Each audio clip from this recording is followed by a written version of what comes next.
Brandon, was this something that just popped up, or is it something that he's been battling? It's had a little bit of a sensation after his last start, and it seemed like it was fine. Everything was good. He did all his throwing progressions through his side, couldn't create any soreness. Looked good to go, and then it popped back up in the first inning. So he's strained, has a shoulder strain, so he won't be making his next start. So yeah. So it's not a good moment right now. He probably missed a little time. You even discussed it yet? What you might do in his stead in 5 days? No. We have tomorrow's game, a day off.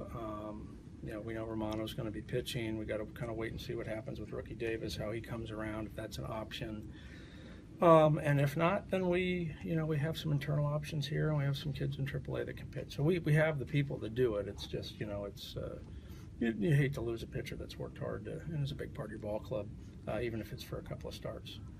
Big play in that first inning was the pickoff. That could have been a much bigger inning. Does he not get that? Yeah, it was great. It was a great job. We stay active in the middle. Our middle infielders with Peraza and Cozart, they're always looking for those opportunities. VR, these guys are going to be the most aggressive team on the bases that we face, I imagine, the entire year, as far as just a straight steal of second and third base. And VR's their biggest, most aggressive base stealer, and so that ended up being a big play because we were paying attention to the probability of him trying to steal a base right there. You guys you're managing for the moment, so you use Iglesias early, and that gets you in the situation in the 7th where you get bases loaded and 2 outs, and you decide to hit Storen.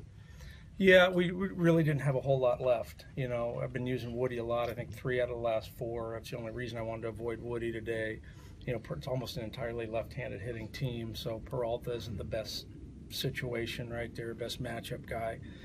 So it really left me in that situation where Storen was going to hit. There was never a question that he was going to hit. If we were going to get to his spot in the order, we would have already scored 1 run, which we had.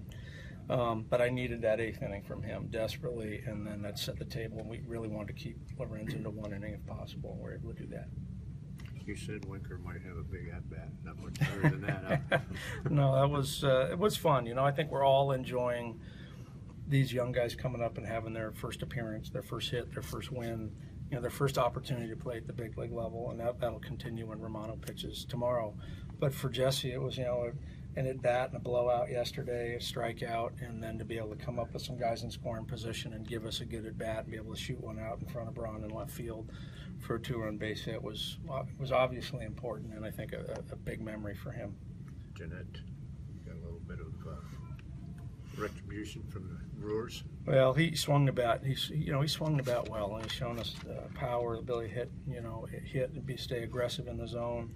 And he's done a lot of things, because a lot of times, we kind of think that defense can hurt your offense. And he's primarily been a second baseman, but I've had him at second, third, left, and right now, and he just continues to swing the bat and play great baseball. So he's definitely a gamer. He's a great addition to this particular ball club, and we're all happy to have him. He's got a hit in the clubhouse, I know that. Brian, for a guy that's been scuffling a little bit, I thought that at bat by Shebler in the second inning, 11 pitches, and then he gets the home run was really big for him. It was big. He's our right fielder, and everyone wants to get off the good starts and,